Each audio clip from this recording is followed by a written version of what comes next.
lehenengo saioa jokatuko dugu bizkat ibilbidea ondo ulertu ahal izateko. Gipuzkoako eskola txikien formazioa deitu diogun honen 6. saioa izango da gaurkoa. Lehenengo egin genituen 3 formazio saio Elena Laizekin, bat irakurketaren inguruan, beste bat idazketaren inguruan, eta gero beste bat idatz sistemaren psikokanesiaren inguruan.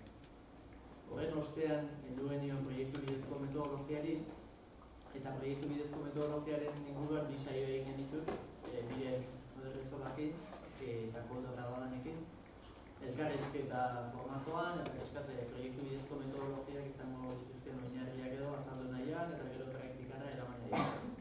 Eta hau da, esaten entzudan bezala 6. saioa, eta heltzen dio 3. gai importante bat izan. Duela hilabete batzuk, martxoan, zuzendarien topaketa batean egin nolako lanketa bat, gure beharrak eta aztertzeko, formazio beharrak eta aztertzeko, eta hor, gai hauek atera ziren. Irakurketa idazketaren ingurukoak, proiektu bidezko metodologiaren ingurukoak, matematikaren ingurukoak, ebaluazioaren ingurukoak, eta pixkat, hildo hortatik goaz, bai? Orduan, monografiko hau da, gai matematikaren inguruan antolatutako formazio saio hau ere 2 saioetako izango da, gaurkoa izango da lehenengoa, eta 2. izango da abenduaren 12an, bai? Beti bezala grabaketa egiten ari gara, orduan grabatutako hori gero eskoletara bidaliko dut, eta eskoletan aukera daukazue ikusteko eta horren inguruko lanketa egiteko zuen beharren arabera, komenidarako ez gelditzea egiten ditugun proposamenak soilik personengan, eta klaustro osoetara iristea zenen sistemetara, funtzionatzen duten sistemetara aileatzea da importantea, eta? Bueno, hori batetik. Bestetik, gauza importante bat da espektatibak pixkat geistea edo bere lekura ekartzea, ezta? Onartu behar ez dut, bereziki urduri sentitzen ezela, matematika dalako esparru bat, berezia, komplikatua, ezkutatuta egoten dena, eta batzutan kosta egiten zaiguna ikusten. Eta orduan, neroni ere sentitzen ez nahiko urduri. Horreko saioetan, Miren eta Koldo gonbidatu nituenean proiektu bidezko metodologiaren inguruan, errezagoa egin zitzaidan, elkarrizketatzaile lanak egitea eta beraiei esperientziaren inguruan galdetzea. Eta oraingoan ere hasiera baten olako planteamendu bat ematen ere gero, nire burua pixkat erronka horren aurrean jartzea pentsatu nuen eta manuen gogoa, matematikaz pentsatzeko, konturatu behar duzue umeengandik urrun xarra nagoela, hau 7. ikasturtea da, koordinatzaile lanetan ari naizela.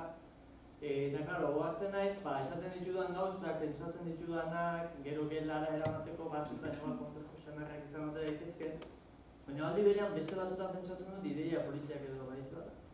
Orduan, sentitzen naiz balantza hortan desorekatu xamar. Baina, gaur gauzatu egin naiz, zuen aurrera olako planteamendu bat ekartzea. Orduan, neurri baten planteamendua nahiko berria da. Baina niretzat, eta baita zuentzat ere, lehenengo aldiz entzungo duzuelako, nire agotik matematiken inguruko proposamen bat. Nire egotzen hor, entzun izan duzu gauza desberdinen inguruan hitz egitea, baina beti izaten dira termino globalagoetan, ikuspegi orokorragoetan, gero zentratuko naiz matematikan soilik, bai? Eta orduan ondo etortzen denez eta importantea denez, pixkate azalduko dizuet saioa nola banatu dudan, bai? Batetik, 3 saioetan, 3 zatitan banatu dut gaurko saioa, bai? Hasiera batean, kurrikulumaren analisi baten, kurrikulum dekretuen analisitik abiatuko naiz, bai? Horrek lagunduko dit pixkat, hizketan ari naizen eta azaltzen dudan proposamen honen markoa zer nolakoa dan definitzen.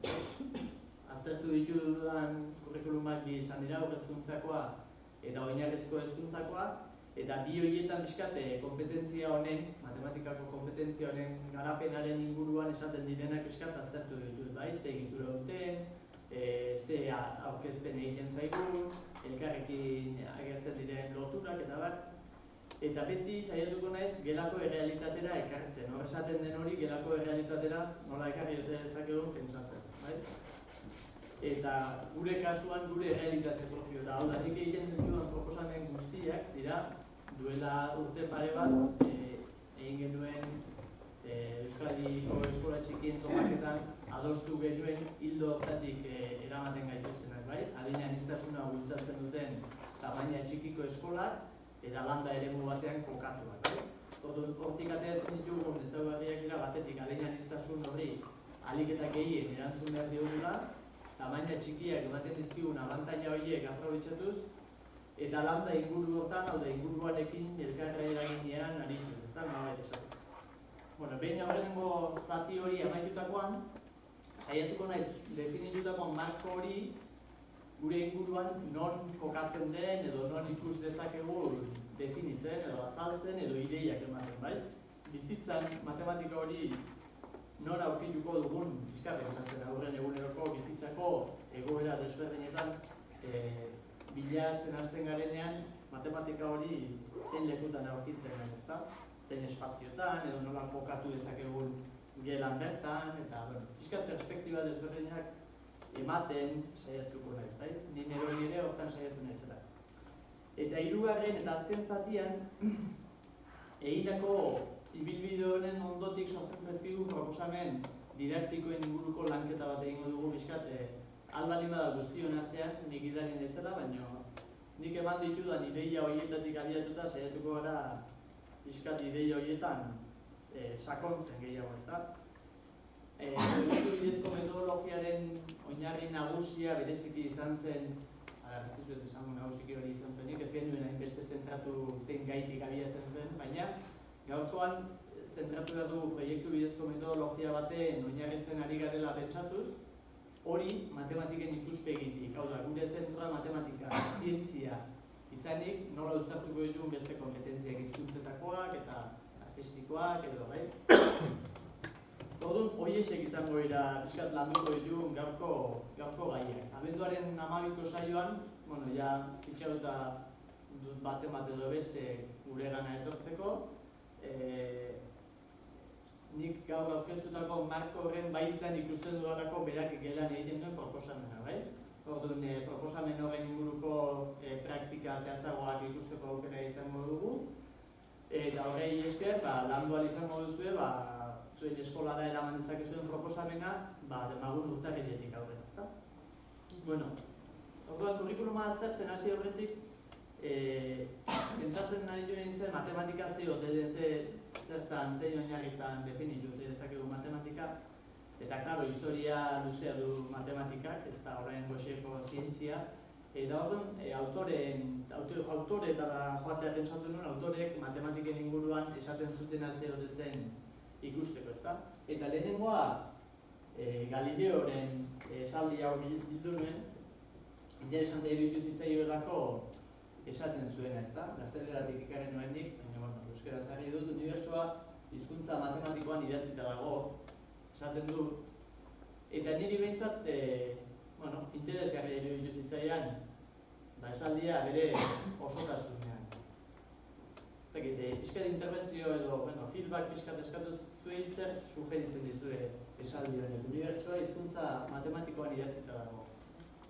Zerekin gelditzen zaten. Matematikoki behar bada azaldu daitekela unibertsoa, unibertsoaren funtzionatuko era, edo sorrera, edo... Ondo? Dena matematikoa dela. Dena matematika dela. Besterik? Nik hitzez hitz analizatu nuen, ez? Batetik, nik orain azken aipatu den hori, unibertsoa bera aipatzen da hor, eta unibertsoa dena da. Hau da, den guztia unibertsoa da, nolabait esateko. Orduan, den guztia hizkuntza batekin adierazi daiteke. Orduan, matematika importantea da guretzat, eta batzutan uste dugun ibiltzen garela hortik, hizkuntza bat bezala ikusi behar dugu. Beste ezer baino lehenago hizkuntza bat. Eta hizkuntza bat erabili behar da komunikatzeko. Elkarrekin komunikatzeko edo zerbait adierazteko. Eta gero, idatzita dagook ere, nolabait adierazten du, idaztea da arau batzun baitan, bai? Termino zehatz batzutan, hizkuntza idatziek badituzte bere arau propioak, gauzak adieraztea. Orduan, esaldi honek uste dut, reflexiorako gai asko eman behar dizkigula, gure praktika analizatzen dugunean. Unibertsoari buruz aipatu dudan hori, hizkuntza izatearen zera hori, eta idatzita egotearen zera hori, behiro, bai? Eta bigarren esaldi bat, honen izena bizka komplikatuagoa da, Sofia Kovalevskaia, esandakoa omen da, bai? Poetak gai izan behar du beste inork ikusten ez duena ikusteko. Matematikariak ere gauza horixe egin behar du. Piskat aurrekotik hona ekarriz, bai? Den esan dugu unibertsoa dela nolabait esateko den guztia, guk ere piskat batzutan hortan utxe egiten dugula iruditzen zait, ezta? Ez dugula ikusten begien bistatik aurrera dagoen hori, begien bistaren ostean egon daiteken beste perspektiba hori. Eta iruditzen zait, geroz eta proposamen interesgarriagoak eta sakonagoak egin behar baldin baditugu, batez ere arlo honetan, saiatu behar dugula, berak dioen ikuspegi hori geroz eta gehiago garatzen, bai? Guk garatzen baldin badugu gurekin ari direnek ere garatuko dutelako. Eta geroz eta ikuspegi zorrotzago okiko dutelako den guzti horretan hizkuntza matematikoa ikusi ahal izateko. Izan ere, askotan aipatu dugu ezta, ikaste prozesuen sakontasuna importantea dela, ikaste prozesuak behar duela eraikia, norberak bere lekutik eraikia izatea, eta holako gauzak aipatu ditugu, eta hemen esaten den ideia importante bat azpimarratu egin behar da berezikitze, demagun hau dela ikas objektua ezta, ikasi behar dugun zera hori, bai? Jakintza, abilezia, nahi zen bezala edukia, edozein gauza izan daiteke. Eta hori, begiratzen baldin badiogu leku batetik, ikusiko dugu alde bat. Eta alde hori geure ganatzen dugunean, ikusten dugu nolabait zerbait horren perspektiba bat. Baina gauza berdinari beste perspektiba batetik begiratzen baldin badiogu, ikusiko dugu zerbait horren beste ikuspegi bat. Eta lotuko dugu baita ere, alde berean, modu konplexuago batean, gure buruan, ezta? Neurozientzialari orain esaten duten bezala umeak burmuinean sinapsi berriak egiten ari dira etengabe, eta horiek etorri behar dute nolabait esateko begirada zorroztuz, ezta? Geroz eta ertz gehiago ateraz jakintza horien inguruan. Eta gure lana, pixkat nik uste dut, hortan oinarritzen saiatu behar dugula, hori da gutxienez nik egiten dizudan proposamena hemendik aurrera, bai? Saiatzea, jakintza berdinaren inguruan perspektiba desberdinak erabiltzen, eta perspektiba horiek ikas prozesu horiek sakontzeko ahalegintzen. Azkenean, umeek daukaten ezagutzaren harreman sare horiek geroz eta konplexuagoak eta geroz eta lotuagoak izan, orduan eta hobeto ulertuko dutelako munduaren funtzionamendea, bai? Demagun zenbakiak, zenbaki berdinak gauza asko adierazteko balio dezaken bezala, bai? Hogei zenbakia leku batzutan asko izan daiteke eta beste leku batzutan gutxi izan daiteke, batzutan oso handia, beste batzutan oso txikia, segun eta, guk euk ikusi dezakegu ezta, 20 euro edo 20 zentimoren alden, ez, badela, alde erra ezta. Orduan, honek eramango gaitu Einsteinek, hau ez naiz ausartu euskeratzera, nintzen gai sentitzen, eta gaztelera zarri dizuet, la mente que se abre a una nueva idea jamás volverá a su tamaño original. Tildeak ez dira ikuste, baina hor daude, eta tipologian kontua da, baina hor txera daude. Negoan, ez dira zarri, eta gero munitzen, eta egin daude bat, zien ikusten, baina hor daude, bai? Baina idea importantea da, bai? La mente que se abre a una nueva idea jamás volverá a su tamaño original. Orduan, claro, gauza berdinari beste perspektiba desberdinetatik begiratzen diogunean eta hori benetan sakontzen dugunean, ezagutza hori areagotzen da nabarmen eta gainera ezagutza horren sendotasun maila asko indartzen da.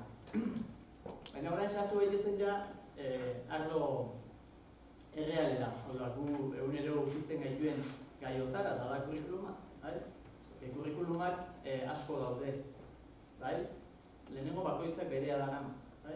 Norberak jaso zuen hezkuntza eredutik jaso duen hori, non ideal batzuk faltsuak diren, gezurrezkoak diren, baina oraindik hor egoten jarraitzen duten, inungo kurrikulumak esaten ez dituen gezur batzuk badaudeo, ez dakit zein garaitarako hasi behar dela ez dakit zerekin, edo ez dakit zein mailak eskatzen duela hau egitea edo hau ez egitea. Horiek denak nik saiatzen ez azken bolaran horiek bilatzen kurrikulum dekretetan, baina ez dira agertzen, bai?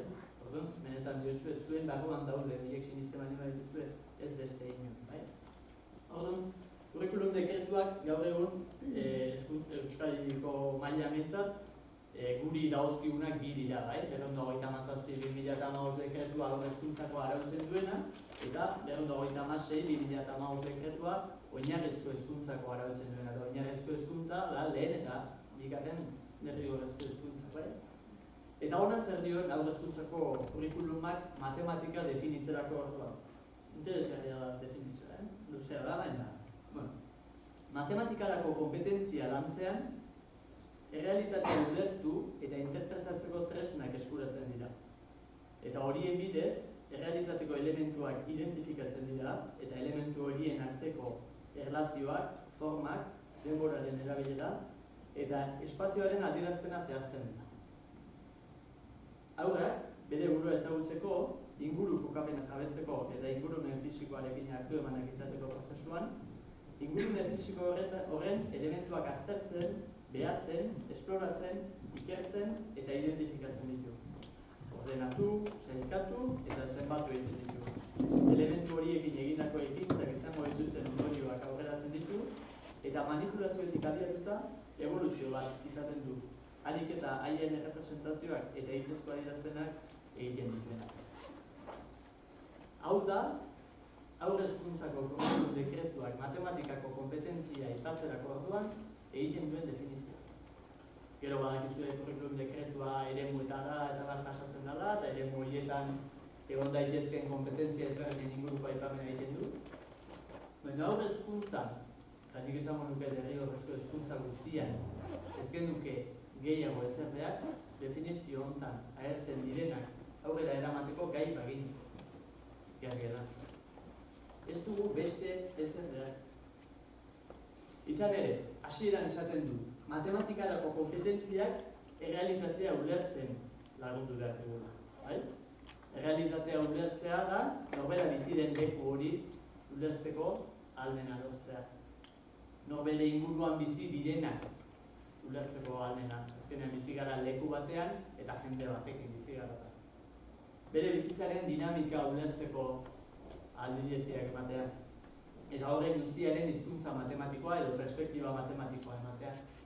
Azkenean, zenbat, nolakoak, edo nahi duzuen bezala nolakoak eta zenbat, eta non kokatuak. Eska galdera horien bueltan ibiltzen da perspektiba matematikoa. Izaiatu naiz besteren batzuk bilatzen, baina guztiak horra eramaten haute. Nolakoak, zenbat, non kokatuak. Eta hori ulertzeari buruz, bai? Hau da, matematikoki kompetente izateko persona batek, gauza guzti horien perspektiba matematikoa ulertzeak ere dago. Baina ez da hori gelditzen, esaten du ulertzea ezkain gainera interpretatu egin behar da. Badakizue irakurketa idazketan eta jaso dugun formazioari esker, interpretatzea, irakurtzea eta interpretatzea ez direla bi gauza berdinak, bai? Bakoitzak berea interpretatzen du, zuek orain ari zareten bezala. Bai? Nik esaten ditudanak zuen erara interpretatzen dituzue. Orduan, bakoitzak bere espektatibak ekarri behar ditu, bere neurrira. Nik esango ditudanak zenbateraino adiatuko diren, adiatu behar duten lekura ere, neurriz. Eraman behar dut nik helburu gisa, bai? Baina, errealitatea interpretatzea da, azkenean bere jakinduria eraikitzea. Hau da, ulertu eta eraiki egin behar du perspektiba matematiko hortatik analizatu duen hori. Bere hipotesiak eraiki, bera bizi den leku horri buruz, bere inguruan bizi diren pertsona horien inguruan, bere bizitzaren dinamika guztiaren inguruan. Baina gehiago, orain gehiago zehazten du ezta, izan ere bukaeran, espazioaren adierazpena zehazten dira esaten du. Izan ere, ulertzetik eta interpretatzetik ezinbestean adierazpena etorri behar du. Adierazi egin behar dute. Pertsonok adierazi egin behar dugu, ulertu eta interpretatu dugun hori kontatu egin behar dugu, sozializatu egin behar dugu jakintza hori guregan pixkat gehiago sakondu dadin. Hori importantea da, bai? Beraz, inguruan daukagun guzti horren perspektiba matematikoa analizatu egin beharko dugu, ulertu egin beharko dugu, interpretatu eta kontatu edo adierazi egin beharko dugu. Horrek asko esaten dugu gure eguneroko praktikarako. Nahi baduzue diseinatzerako orduan, erabili ditzakezuen pauten baitan egon daiteke. Nik prestatu dudana, zenbateraino eramaten hau gauza hauek egitera. Gure praktikan gauza hauek entzatera. Zuen galdera esanguratsua direla, eta eramango gaituzte refleksio importanteetara. Eta hori guztia nola gertatzen da, importantea da hemen gauza hau azpimarratzea. Bakoitza bere modura. Kontutan hartu behar dugu, momentu honetan, ari gehala haur hezkuntzako kurrikulumaren atalarekin, gero ere jarraituko berdina esaten, baina bakoitzak bere modura adierazi behar du. Izan ere bakoitzak bere modura ulertu du, interpretatu du, eta interpretatu duen hori bakoitzak bere modura adierazi du. Hemen ideia importante bat ekarri nahi dut zuekin konpartitzeko. Eta da, Tonutxik esaten zigun ume guztiak bere ikaste prozesuan aurrera zijoazen einean marrazkilari izan direla, momenturen batean. Eta motibo ezberdinengatik marraztetik ikusten dutela. Eta 2014ko urtarrilean gurekin egon zenean, esan zuen esperimentu bat egingo zuela 150 lagun aurrean zeuzkanean. Eta galdetuko lukeela, zenbat personak han aurrean zeuzkatenen artean, zenbatek marrazten zuten, eta ziur zegoela, gehiengo nagusi batek esku altxako zutela esanez beraiek ez zekitela marrazten. Aldiz, galdetuzkero, ea zenbatek zekiten idazten edo ez zekiten, oso jende gutxik altxako lukela eskua. Eta berak esaten zuen, dela marrazketarena abilezia bat umei oso azkar laburtu egiten zaien. Ez zaielako guzten, beraien marrazkiek baliagarria izaten. Nik pentsatu nahi dut, nagoen lekutik, matematikekin ere gauza berdina gertatzen dela. Eta berdina gertatzen dela irakurketarekin, eta berdina gertatzen dela idazketarekin. Hau da, pentsatu nahi dut, abilezia horietarako interesa eta gogoa, umeek betidanik bere garapen prozesuan izan dutela, eta momenturen batean, ez baldin badute interes hori beraiengan, esan nahi duela, interbentzio oker batzun eraginez edo moztu egin dela garapen prozesu hori. Orduan, uste dut umeak beti duela perspektiba matematiko bat, beti saiatzen diela umeak beraien ingurua ikuspegi matematiko horrekin analizatzen, eta guk horiek onartzen balin baitugu, adierazteko modu horiek onartzen balin baitugu, esan ditu da, bakoitzaren bere modu horiek adierazten onartzen balin baitugu, errezagoa izango da garapen honetan aurrera egiten, bai? Eta aurrera eginez, zein izango dira elementu horiek edo errealitate horiek matematikaren perspektibatik aztertzeko, ulertzeko eta interpretatzeko erabiliko ditugun tresnak, geroago curriculum dekretuan ere zehaztapen gehiagoekin agertzen zaizkigun zenbakiak, eragiketak, neurriak, geometriak eta espazioan gauzek eta pertsona daukagun kokapena, bai? Horiek izango dira bilatu behar ditugun gauzak errealitate ezberdinen perspektiba matematiko hori bilatzeko. Gu daukagun gaia edo daukagun proiektua matematikatik analizatu behar balin badugu, fijatu beharko dugu kopuruetan eta kopuru horiekin egin daitezkeen eragiketetan.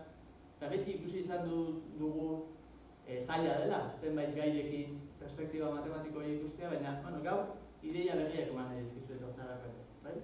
Zailak diren gai horiekin ere uste dut badagoela bide bat. Eta gero kontatuko dizuet pixkate zein den proposamena. Eta aurrera eginez, bigarren paragrafoa ere, ez da motz geratzen proposamenetan.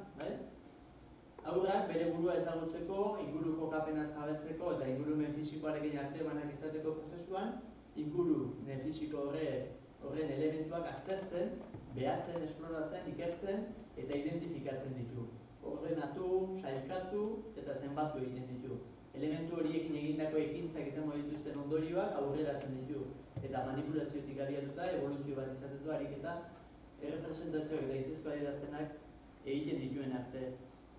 Orduan, aztertzea, behatzea, ikertzea eta identifikatzea izan behar dute eguneroko praktikaren ardatz. Guk dauzkagun egoera desberdinak aztertu egin behar dira. Egin behar dira ikertu, egin behar dira behaketak. Eta horien ondorioz identifikazioa aterako da. Eta nola? Aipatzen dira baita ere. Ordenatuz, sailkatuz, zenbatuz. Eta azkenean, errealitate hori errepresentazio zein hitzez adieraziz. Hori izango da gure eguneroko dinamika horren ardatz nagusia. Eta ardatza esaten dizuet, bai, hau hezkuntzako kurrikulumetik hartzen dugu, baina oso erabilgarria da baita ere, oinarrizko hezkuntzako diseinatzen ditugun ekintzen planifikazio bat egiteko ere. Honek zein du hartzen du?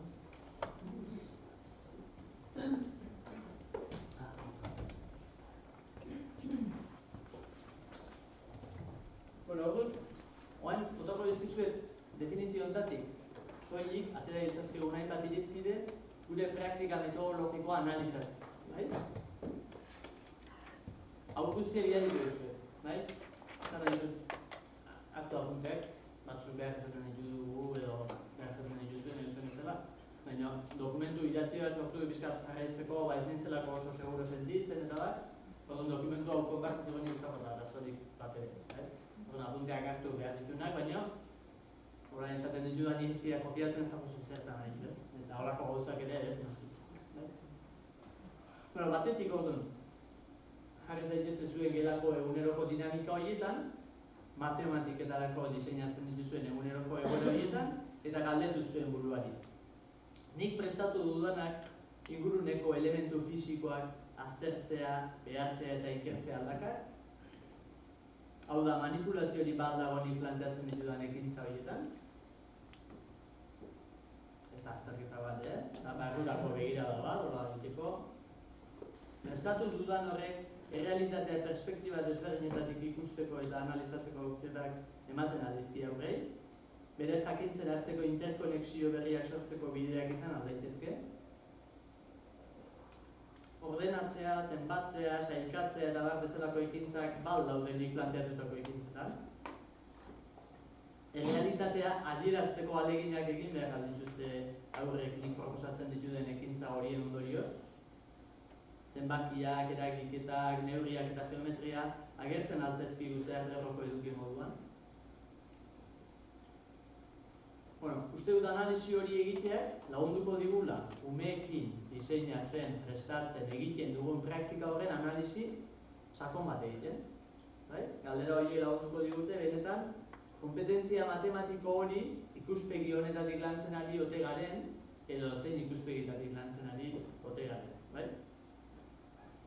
Eta aldi berean, pentsatzen dut, beldurra sentitzen dugun ontzat, beste euskarri batzuk usteko, erotasun gehiago ematen diguten euskarri batzuk usteko, galdera interesgarriak direla euskarri horietan dauden planteamenduak aztertzeko ere, testu liburuak esan ezagun, edo baita beste edozein internetetik ateratzen ditugun dokumentu sail ezberdinak izan daitezke, problema multzo bat edo dena elakoak. Galdera horiek eginda eta galdera horiek sortzen dituzten zalantza edo kezka horiek galdetuz geure buruari, uste dut praktika berbideratzen, hobetzen edo lagunduko diguna. Baina, batzuk esango duzu hori hau hezkuntzakoa da, eta hau hezkuntzan beti denbora librea. Esan nahi dute denboran askatasun gehiago dago, edukietan ere askatasun gehiago dago, malgutasun gehiagoarekin jokatu dezakegu bakoitzak dituen adierazpenekin, eta hiek dira gure eskudo txikiak, ezta? Esateko guk beste modu batera egin behar duguna lan. Baina kasualidadea bat, lehen hezkuntzako edo oinarrizko hezkuntzako kurrikulum dekretuan atala ere, oinarrizkoa diote, hau da lehen hezkuntzakoa eta derrigorrezko bigarren hezkuntzakoa, ere ez da berain urruti bere adierazpenetan. Izan ere, bere definizioa motxagoa da. baina hauxe dio. Jakintza matematikoa, kompetentzia matematikoa, jakintza matematikoa erabiltzea da. Bizitzaren premiekin zerikusia duten arazoak interpretatzeko, deskribatzeko, azaltzeko eta horiei erantzuteko. Beti ere matematikaren bitartekoak eta haren pentsamendu eta irudikapen moduak erabilita. Orduan, hemen ere lanketa berdina egin saiatu naiz, definizio hartu eta aletzen xehetasunetan sartzeko, ezta? Esaten du jakintza matematikoa erabiltzea. Nik pentsatzen du jakintza matematikoa da, zenbakiek osatzen duten jakintza hori, zenbaki horiekin egin daitezkeen eragiketek osatzen duten jakintza hori, zenbaki horien erabileraren beharrezko egiten duten objektuen neurketak eta ezaugarrien bilketak egiten duena, gorputzen formek osatzen duten ezagutza hori, gorputzak espazioan non kokatuta dauden osatzen duten jakintza hori. Azkenean jakintza matematikoa pixkat lehen esan dudan hori galdera horietan oinarritu behar dugu, bai? Nolakoak, zenbat, eta non kokatuak. Ez da hain simplea, baina, pixkat hortik abiatu gaitezke, pixkat hori interpretatzeko. Baina gehiago esaten du, jakintza matematikoa erabiltzea, bizitzaren premiekin zerikusia duten arazoak interpretatzeko, deskribatzeko, azaltzeko eta hori erantzuteko esaten du. Eta, klaro, bizitzaren premiak, nik egin du pixkatola norabide bat, zein izan daitezken bizitzaren premiak eta oinarrizko enetatik abiatuta, jatea, lo egitea, mugimendua, atseden hartzea, gure realitatean dauden personekin elkarrekin bizitzea, horiek izango lirateke pixkat gure aurrean behar primarioak, egon daitezke ekintza batzuk, ez da, premia horiek nola asetuko ditugun planifikatzea, hor egon daiteke zenbait gaitasun matematikoaren erabilera, lo egiteko denborak, mugitzeko denborak, gauza horiek guztia, baina, horiek askotan eginda datoz. Hau da, ez dago hori gure esku ez, baina beste batzutan izan daiteke jateko edo mugitzeko, atseden hartzeko, behar primario horietarako behar ditugunak nola lortuko ditugun, ez? Erosi, zer ere, baina horiek esaten dizuet, ez daude gure esku gehiago daude, horiek familien esku behar primario horiek. Guk bestelako behar horiek bilatu behar ditugu umeen eguneroko bizitza hortan. Umeek eguneroko bizitza, jolaserako behar duten eremuak, egon daitezke, edo jolaserako behar dituzten espazioien prestaketan egon daiteke matematikaren analisi bat, lehen esan ditudan galdera horiei erantzuna, zer behar duten, zenbat eta nolakoak, non kokatuak. Piskat galdera horiei erantzunez, uste dut landu dezakegula ikuspegi matematikoa. Orduan, errealitate horiek sortzen zaizkigunean, gure bizitzako edozein egoeretan, umeen bizitzako edozein egoeretan, saiatu beharko genuke arakatzen hor egon daiteken gaitasun matematikoaren sakonketa, perspektiba matematiko horren analisia, izan daiteke balantzan, edo izan daiteke irteera bat egiten dugunean, edo irteera bat egin behar dugula eta egin behar dugun prestaketa guztietan, edo eskolarako zerbait erosi behar dugunean, edo sortu nahi dugun zerbaitetarako material desberdina bildu behar daukagunean, irteera batetik bildu ditugun elementu desberdinak, irizpide desberdinen arabera analizatu nahi ditugunean, gure gizartearen portaera edo gure gizarteko errealitate desberdinen portaeren analisi kualitatiboak egin nahi ditugunean, analisi kualitatibo kuantitatiboak egin nahi ditugunean, azkenean ikerketa zientifikoak egin nahi ditugunean. Hor, azkena esan dizuetan honetan, uste dut ondo enfokatzen baldin badugu, zabaltzen zaizkigula perspektiba matematiko ikaragarriak. Gero bukaeran lagunduko dizuete begirada hori zabaltzen, baina uste dut gure gizarte errealitatearen portaeren analisi kualitatibo, kuantitatiboak egiteak emango dituzkeela, benetan daukagun lanketa edo langai guztietan eundainoko perspektiba matematikoa irekitzeko aukera emango digu. Eta bukatzeko, hau da, definizioaren analisiarekin bukatzeko, orain arte iritsi gara jakintza matematikoa erabiltzea bizitzaren premiekin zerikusia duten arazoak interpretatzeko, deskribatzeko, azaltzeko eta hori erantzuteko, eta bukaeran esaten du matematikaren bitartekoak eta haren pentsamendu eta irudikapen moduak erabilita. Orduan, perspektiba matematikoa eskatzen digu berriz ere, bizitzaren perspektiba matematikoan kokatzea. Lehenago jarri dizuetan irudi hori geroz eta gehiago behiratuz. Eta kurrikulumak gehiago zehazten digu, ezta? Halako atal batean, aipatzen zuen, matematika zenbakiekin eta formekin lotutako ezagutza multzoa da. Bai? Orduan, etengabe, zenbakiak, formak, horiek agertzen zaizkigu zenbakien arteko loturak eta orduan, emango ditut bare bat adibide gehiago ere sortu ditzakegu guztion artean, ezta? Baina, pixkanaka sortu behar den perspektiba matematiko horren geroz eta zorroztasun handiagoa exigituko duen perspektiba matematiko baten bilakote, ezta? Demagun, bi esaldi izango ditut parekoak izan daitezkeena. Bietako batek besteak baino askoz perspektiba matematiko handiagoa. Bai? Esatea, egin duzun irudia oso polita da, edo egin duzun narrazia oso polita da perspektiba emozional batetik egindako adierazpen bat. Bakoitzak berari sentiarazi dion emoziotik, kontatzen dio besteari egin duzuna oso polita iruditzen zaio. Aldiz, egin duzun irudiak lau alde ditu, edo egin duzun narraziak lau alde ditu esateak, ja perspektiba matematiko bat erakusten du, simplea, oso simplea. Baina da, bizitzaren beste perspektiba, irudi berdinari begiratzeko beste modu bat. Egon daiteke baita ere, adibidez, ontzian ura dago esatea, edo ontzia urez erdiraino beteta dago esatea, dira bi perspektiba desberdin. Bat da, errealitatearen perspektiba objektibo xamar bat, bai? Urez beteta dago, edo ontzian ura dago esatea, eta bestean, ja, matematikako rigorea edo zorroztasuna esaten diogun hori pixkat areagotuzkoa. Hau da, esaten dugu ura dagoela eta gainera erdiraino beteta dagoela.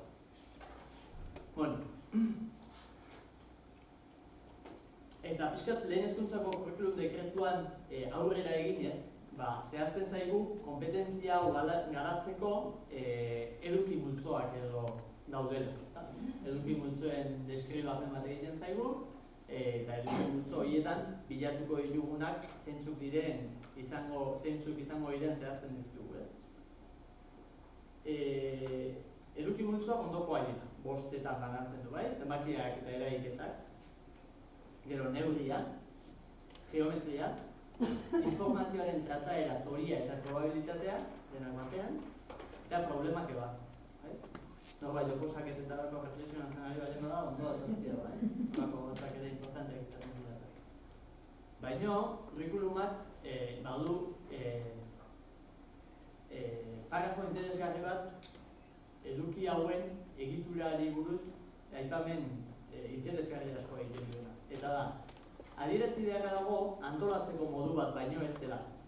Hau, 5 eduki multzo hauen antolaketa hau, antolatzeko modu bat baino ez da. Kontua ez da konpartimentu estanko bat sortzea. Alde batetik zenbakiak, beste batetik eragiketak, beste batetik geometria. Multzo guztietan zenbakizko eta geometriako teknikak erabili behar dira. Eta edozeinetan erabilgarria izan daiteke, taula bat sortzea, grafiko bat egitea, edo ziurgabetasun egoera bat piztea. Matematikaren irakaskuntzan, edukien konfigurazio zikliko hori aintzat hartuko da, eta hartara edukiak elkarrekin lotuta egongo dira. Beti eta batzuen gainean, beste batzuk eraikian izango dira. Problemen ebazpena ardatz nagusia da, eta multzo guztiak aztertzen ditu zeharka. Horregatik, arreta berezia. Orduan, horren guztiaren baitan, nik egitea gustatuko litzaieken proposamena 3 eduki multzo nagusitan laburbiltzen da batez ere. Orain arte esan ditudanak kontutan hartuta. Eta lehenengo eduki multzoa da zenbakiena eta eragiketena. Eduki multzo importantea da, noski. Etengabe agertu beharreko eduki multzo bat matematikatik pentsatzen ditugun proiektuetan. Etengabe begiratu behar diogu kopuruari, eta etengabe begiratu behar diogu kopuru horien artean dauden erlazioei. Azkenean eragiketak hori data. Eragiketak egitea da, kopuru ezberdinen artean egon daitezken erlazioak egitea. Eragiketak egitea ez da 25 batuketa eta kenketakin jarri eta han algoritmoari emaitza bat egitea. Eragiketak egitea izango da, kopuru ezberdinak bildu, informazio berdinaren inguruko kopuru ezberdinak bildu, eta horien arteko loturak eta desberdintasunak bilatzea. Eta lotura eta desberdintasun horietatik sortuko dira batuketak, sortuko dira kenketak, sortuko dira biderketak, zatiketak, azkenean beharrezko dituzten eragiketa guztiak. Eta hortik sortzen diren eragiketak benetan esanguratsuagoak izango dira besteak. Orduan, zenbakien multzo hau, eta zenbakien eta eragiketen multzo hau, asko, gutxi, gehiago, gutxiago, luzea, motza, pisutxua, harina, horrelako kontzeptuetatik abiatuko da, pixkanaka, aileatzeko zenbat gehiago, zenbat gutxiago, eta azkenean kopuru zehatzen beharrera aileatzeko eta eragiketetan benetan sartu izateko. Hemen gutxi gora bera 25 lagun zaudete. Aurrekoan gutxi gora bera 15 bat gehiago egon ziren. Benetan datua behar ditugunean kontatu egin behar dira. Bai, baina zein da datu da. Ibilbidea ere hortik eraman behar dugu. Hau da, perspektiba matematikoa da gutxi gora bera behatzea, zenbatxu egon daitezkeen, eta hor alderaketa bilatzea nun gehiago, nun gutxiago, eta gero horren ostean ja alderaketa zehatzaren beharra izatea eta beharrek eramatea eragiketetan. Hori zenbakien eta eragiketen multzoari dagokionez, bai? Bigarren eduki multzoa, eta uste du baita ere etengabe agerturatu dena da neurrien multzoa. Bai? Neurketak, edozein objekturenak, luzera, pisua, edukiera, gorputzen azalera eta volumena, denbora, dirua, uste du neurketa sistema guztiak agertzen zaizkigula hor, eta horien ezagutza bermatzeko moduko perspektibatik analizatu behar ditugu gure errealitate horiek, bai? Gai honekin ezinbestekoa izango da, azkenean zenbaki osoen erabilera. Momentu batzutan, agertuko zaizkigulako zenbaki guztiak, positiboak, negatiboak, zatikiak, guztiak agertuko zaizkigu eta guzti horiek erabili izango ditugu neurketen bidez, bai? Orduan hor ere ez dago fase bat. Hau da, zenbakiak eta eragiketak faseka garatuko baldin dira, eta estanko aurretik aipatu dudan bezala, eduki multzo estanko bat izango baliz, lehenengo zenbaki naturalak aterako benituzke, gerora osoak ateratzeko, gerora zatikiak ateratzeko, eta orduan zenbait momentu da aileatuko gineake neurketak ezin ditugula egin. Neurketetan zenbaki osorik gabe ezin garelako inora joan. Zauzkagulako zenbaki osoak bakarrik neurtzen ditugunean, eta gu ere geure burua neurtzen hasten garelako bat, koma, 50 gutxi uste dut, nahi, azken neurtzen, txikixan da. Eta gero geometria izango da beste elementu importante bat, errealitatearekin ari garen ez, eta errealitatearen formak analizatu behar balin baditugu, geometria hor dago. Geometria da nolabait, bizitzan dauden elementuak lehenengo modu patroietara ekartzea, hau da, hiru dimentsiotako patroietara ekartzea zen forma duten gauza bakoitzak eta zeinen antzekotasunak izango dituen mai honek eta beste mai batek eta aurki batek eta beste aurki batek eta arbelak eta gero hori pixkanaka bi dimentsiotara eramatea. Baina gu uste dut askotan alderantzez hasten garela. Hasten gara bi dimentsioetatik, neurtuz eta ikusi zer diren kargatua, zer diren laukizuzena zirkuluak, eta alderantziz izan beharko duke, beste praktika hortarik abiatu behar dugu, bai? Orduan, hiru eduki multzo hauek uste dut etengabe agertu behar dutela gure proiektuetan, bai? Eta besteak, informazioaren trataera, zoria eta probabilitatea eta problemak ebazteanik gehiago ulertzen ditut metodologiaren diseinuaren ardatz bezala. Hau da, guk nola egin ditugu gauza horiek? Batetik informazioa tratatuz, pixkat zoria aipatu dut dudan, eolako gauzak egiten ditugunean zer probabilitate daude edo zer gertatu liteke eolako gauzak egin landuz, importantea erako, eta gero problemen ebazpena egon behar du egunero. Hau da, problemak bizitzarekin lotuta duten problema horiek bilatu behar ditugu etengabe matematikaren perspektiba hori aztertzerakoan. Eta bueno, pixkat hori da kurrikulumaren analizia, bai? Uste dut denborazka ondo noala. Orduan, marko hontan kokatu behar dugu proiektu edo matematikarako egin dugun diseinu horren proposamena, bai? Eta marko horren barruan sartzen dira, garapen prozesuan egon daitezken maila edo gaitasun momentu desberdinak. Eta horrelako proposamen irekiek pixkat zabaltzen gaituzte umeen gaitasun mailak ere, elkarren artean igual hobeto konektatu daitezkeela, oso desberdintasuna handiak egoten direlako batetik bestera. Eta aldi berean, batzui oso ondo datorkiena, beste batzui ere oso ondo datorkia. Aurrerago daudenetan ere, gaitasunetan aurrerago daudenetan ere, abstrakziorako hurbilago daudenei ere, manipulaziorako tresnak eta objektuak ustea oso ondo etortzen zaie bizipen hori beraiengan izateko. Azkenean manipulazio hori beti izango da ona, abstrakzio puntu horretara, benetan sendotasunez aileatzen diren bitak. Bai? Baina, claro, orain arte egin dut erretzena. Hala, hartu dut dekretuaren analizi bat egin dut, oso gauza gutxi aztertu ditut, askoz gehiago esaten. Ikusi, hau da, nolako antolaketa, eduki multzoetan agertzen zaigun guztia. Hau guztia eskura utziko dizuet gero, interesantea dalako, zailkapena aztertzea, eta batzutan berak ematen dizkigulako ideiak zer egin dezakegu, gure eguneroko bizitza horretan, hor dauden gauzak aztertzen digunean, nun bilatu dezakegun gauza bat edo bestea.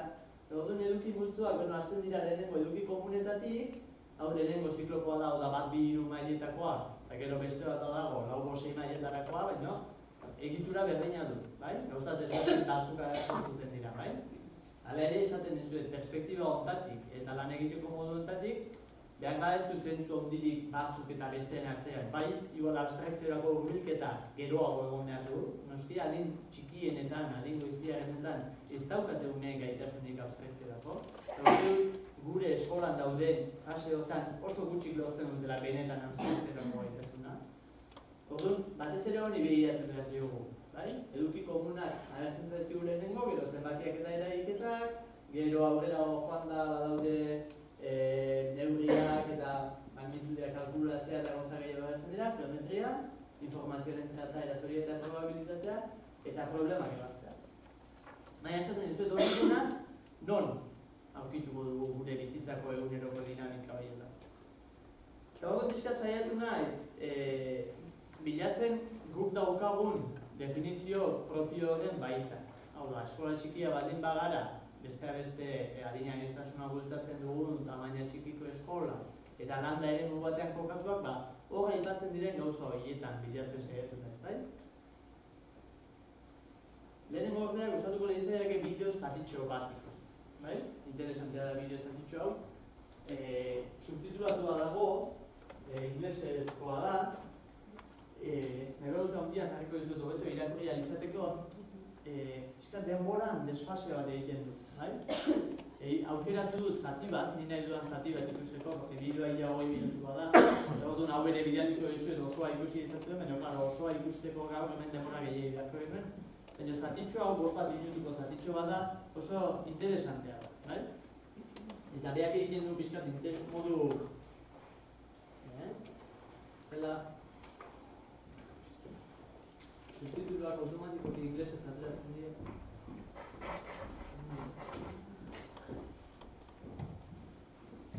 Around with some straight lines. This is a straight line. Let's make another one.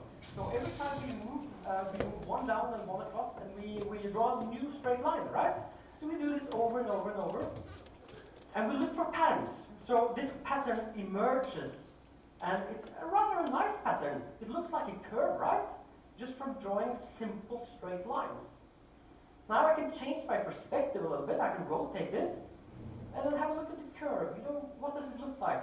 Is it a part of a circle? It's actually not the part of a circle.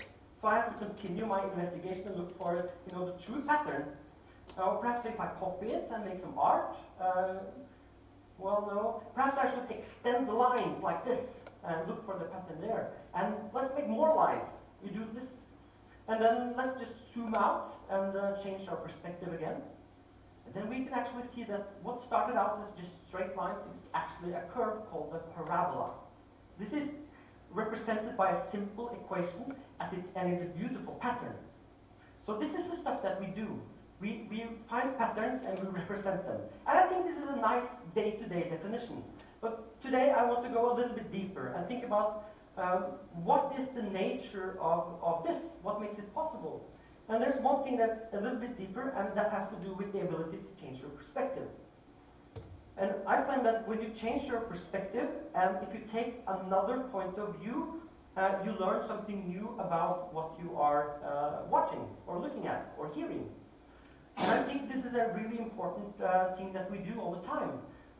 So let's just look at this simple equation, like x plus x times x. This is a very nice pattern, and it's true because 5 plus 5 equals 2 times 5, etc. And we've seen this over and over, and we represent it like this. But think about it. This is an equation. It says that something is equal to something else, and that's two different perspectives. One perspective is it's a sum. It's something you plus together. On the other hand, it's a multiplication. And those are two different perspectives. And I would go as far as to say that every equation is like this. Every mathematical equation where you use that sign, that equality sign, is actually a metaphor. It's an analogy between two things. You're just viewing something and taking two different points of view. And you're expressing that in a language. Have a look at this equation. This is one of the most beautiful equations. And it simply says that, well, two things, they're both -1. This thing on the left-hand side is -1, and the other one is. And that, I think, is one of the essential parts of mathematics. You take different points of view. So let's just play around. Let's take a number. You know, we know 4/3. We know what 4/3 is. It's 1.333. But we have to have those 3 dots. Otherwise, it's not 1 point. It's not exactly 4/3. But this is only in base 10. You know the number system, we use 10 digits. If we change that around and only use 2 digits, that's called the binary system. It's written like this. So we're now talking about the number. The number is 4/3. And we can write it like this. And we can just change the base, change the number of digits, and we can write it differently. So these are all representations of the same number. We can even write it simply like 1.3 or 1.6. It all depends on how many digits you have. Or perhaps we should simplify it and just write it like this. I like this one, because this is 4 divided by 3. And this number expresses a relation between two numbers. You have 4 on the one hand and 3 on the other. And you can visualize this in many ways. And what I'm doing now is I'm viewing that number from different perspectives. I'm playing around. I'm playing around with how we view something. And I'm doing it very deliberately. We can take a grid. If it's 4 across and 3 up, this line equals 5 always. It has to be like this. This is a beautiful pattern. 4 and 3 and 5. And this rectangle, which is 4 by 3, you've seen a lot of times. This is your average computer screen. 800 by 600 or 1600 by 1200 is television or the computer screen. So these are all nice representations, but I want to go a little bit further and just play more with this number. Here you see 2 circles, and I'm going to rotate them like this. And observe the upper left one. It goes a little bit faster, right? You can see this. And it actually goes exactly 4/3 as fast. And that means that when it goes around 4 times, the other one goes around 3 times. Now, let's make 2 lines and draw this dot where the lines meet. We get this dancing dot around. And this dot comes from that number. Right? Now we should trace it. Let's trace it and see what happens. This is what mathematics is all about. It's about seeing what happens. And this emerges from 4/3. I like to say that this is the image of 4/3. It's a very much nicer, thank you.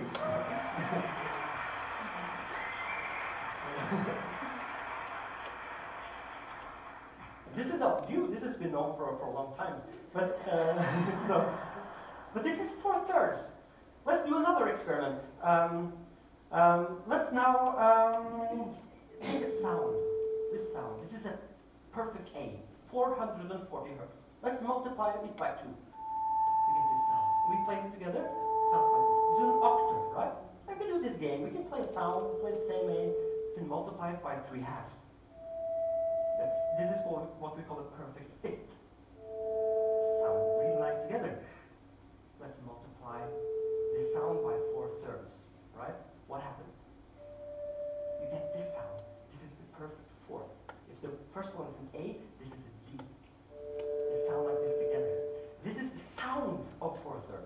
What I'm doing now, I'm changing my perspective. I'm just viewing a number from another perspective.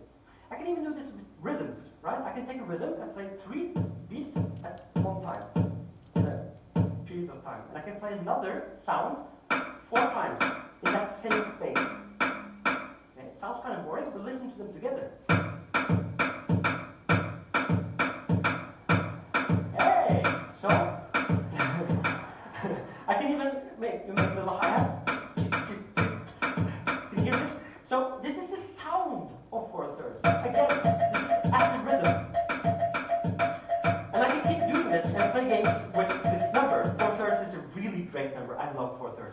I mean, truly, it's an undervalued number. So if you take the sphere and look at the volume of the sphere, it's actually 4/3 of some particular cylinder. So 4/3 is in the sphere. It's the volume of the sphere. Okay, so why am I doing all this? Well, I want to talk about what it means to understand something. Ikusten zuen bezala, eta horretu ziren bezala, asko aurreratu da, bai? Irudietan ikusten zen da, zure gaztelerazko batean, pixkat lehenago irakurtzen zenuten, hala ere, emanen mezu gaudertzeko uste, aliagarria izan dela, ez? Nahikoa...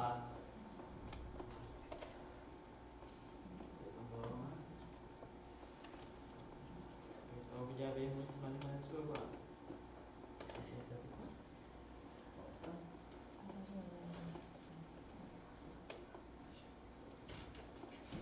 Bueno, behar orduan, egiten du oso analisi interesantea edo politia behintzat, esotiko xamarra matematikaren perspektiba desberdina. Baina, klaro, nik bezalako matematika garapena izan baldin badezue, norbera bakarrik pentsamendutan jartzen denean ez da gai kontzeptu horietara aileatzeko. Eta ni inundik inora ere ez naiz ari hori proposatzen. Hau, tal soietako bat da, eta bakizu horietan beti bilatzen da, edertasuna, beste jakintzaren eskatolako erakus lehio interesante bat sortzea. Baina, bai bintzat azpimarratzen du eta bereziki indartzen du hasiera-hasieran esan dizuedan proposamen hori. Hau da, kontzeptu berdinaren perspektiba desberdinak ikusteak ematen digun jakintzaren neurria, ez da? Hasi, bi marratxokin egiten duen irudira. Nik bi marra zuzen eginda, horrek sortuko zuen kurba sortuko zuenik, ez nuen esango inundik inola ere. Beste lerrorik erabilik gabe sortzen du kurba bat. Gero parabola bat bihurtzen duena, eta bar. Parabolak azkenean, forma berezio bat duela, eta parabolikak ere horretik izena dutela parabola, zera guztiak, parabolikak ez dira borobilak, parabola bati esker txoke egiten duten izpi guztiek puntu berdinean jotzen dutelako, eta hortxe dago antera parabolikaren punta hori, seinale indarra zailatzeko, hori zirkularra izango balit, ez ditzateke hola izango, eta klaro, hortik berak egiten duen parabola hori, egiten du bi dimensiotan, baina hiru dimensiotan ere holaxe egin beharko litzakela suposatzen da, ezta, lerroak gurutzatuz bat besteakin, lerro zutzen, irudi bat, gero eramaten du lau erenen zera baktara, ezta, eta hori, asko sakontzen dula, ez, musikalako zera baktara iritsi, eta musikalekin zera berezia sentitzen dugu no, sentitzen dugu holako ritmo hortan, ikusten duzu, arrazoia du, hori gertatzen da, eta baita ere, bi gurpilen irudi politi horrek egiten duen zera hori, ez da, batek lau buelta ematen dituen bitartean, besteak hiru ematen ditu, eta kokatuta dauden, lekuan kokatuta daudelako, eta bi puntuak lotzen ditulako, egiten duen irudia marrazkitan, oso irudi edera da, eta esaten du, lau erenen irudia dela, ez da, nik enuen ezagutzen, eta nik orkoak bezala egingo nuen txalo, ez, beste listore ematek zamaten, zehari da esaten, hori da genekien da. Baina, klaro, nik ez dizu ere esaten, perspektiba honen bila joan zuen matematiketan, ez da, umeak aspertuko dira, hau da, ez dizu jarraituko umeak, noski, gugu honi jarraitzeko ere zailtasuna dauzkagun bezala, da imaginatu dut. Baina, bai, saiatu behar dugu guztietez perspektiba hori bilatzen, ez da, perspektiba hori nun euki ezakigun bilatzen da, orduan, Koldo Rabadanek aurreko proiektu bidezko metodologiaren saioetan esan zigun ideiarekin jarraituko dut hemendik aurrera. Matematikak bihurtu behar ditugu lurtarrago, gure lekura ekarri behar ditugu, gure eguneroko bizitzara, eta gure eguneroko bizitza hortan dauden egoerei metafora matematikoak egiten alegin beharko dugu. Orduan esaten dizuen bezala, saiatzen naiz bilatzen matematika hori hiru taldetan, nolabait esateko, bai, aurrengan bilatu dezakegu matematika. Eta aurra da gure zentroa nolabait esateko, eta orduan aurrarekin ukitzen da beste guztia. Iristen gara beste leku guztitara ino, puntu importante bada, eskola da beste leku bat matematika bilatzen ahalegindu behar duguna, eta ingurua da beste leku bat matematika bilatzen ahalegindu behar duguna, bai? Eta, orain ideia da, ni hemendik aurrera jungo naiz proposamen ezberdinak botatzen, bai? Gero bukaeran proposameneko bilduma bat aurkeztuko du, eta proposamen horietan garapen ideia batzuk emango ezkizuet, edo landuko dugu guztien artean zuen nahi hau duzuen bezala, zuen interesetatik, bai? Biderik luzeena ikusten diozuen interes horretatik. Eta ni saiatuko naiz beti proposamena zabaltzen adin, ez dut esango adin guztietara, baina bai alik eta adin gehienetara, bai? Badakigu ume batzuk bizi dituzten egoera manipulatiboekin soilik, txikienei buruz arinek, bizitzan aurrera doazela, euren zenbaki sistemaren ezagutzan, bizitzaren perspektiba matematiko horren analizian, bai? Orduan, aurrengan, bai? Aurrengan, ikusten dut aurren familietan eta aurren etxeetan matematikarako aukera ikasgaiak egon daitezkela, bai? Lehen aurretik, azpimarratu dizuet, ataltxo batean,